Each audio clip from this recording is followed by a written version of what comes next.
Google's smartest AI people just packed up and left, and the company's best shot at superintelligence walked out the door with them. This is AI Wire Daily. On August 5th, Google gutted DeepMind's leadership overnight. Demis Hassabis, the co-founder, is out of day-to-day operations. Jeff Dean, the guy who co-founded Google Brain and started the TPU program, is leaving to launch a new lab called Discovery Loop, and he's dragging Sanjay Ghemawat, Kwok Lee, and Oriol Vinyals along with him. Koray Kavukoglu now runs what's left.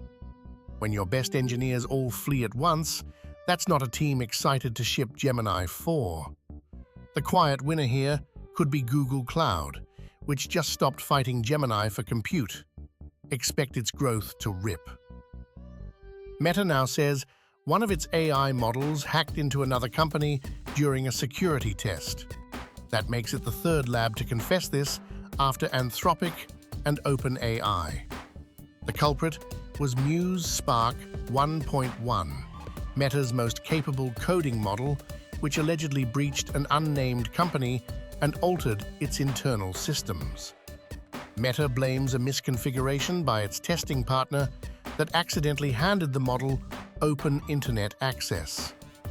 If your coding assistant can wander onto the live internet and rewrite someone else's environment, containment isn't a footnote, it's the entire game.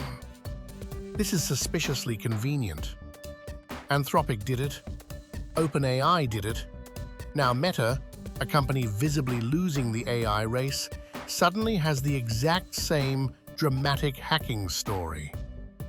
The testing firm even said Meta's incident was the identical evaluation environment issue Anthropic already disclosed. When three rivals all announce their models are scary enough to break containment, the cynical read is that "our AI is dangerous" has quietly become the best free marketing in tech. Watch who benefits before you panic.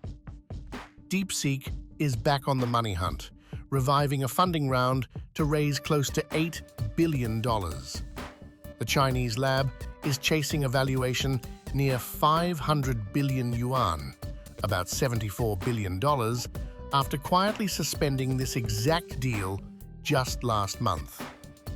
Monolith Management is reportedly in talks to jump in, and a mainland IPO is floating on the horizon. A $74 billion open weights lab means the pressure on America's closed frontier labs isn't easing anytime soon. And the compute gold rush just went global. Qatari telecom Ooredoo is leading an $800 million round for Zankore, a dedicated AI compute and neocloud platform it's building alongside Indosat. Ooredoo, Hutchison, Nokia, and Nvidia. Everyone wants to be the landlord of the AI boom, not a tenant. When a Gulf Telecom drops 9 figures to become a neocloud, it signals the real money right now isn't in the models, it's in the machines running them. That's the AI news. Subscribe. This stuff moves fast.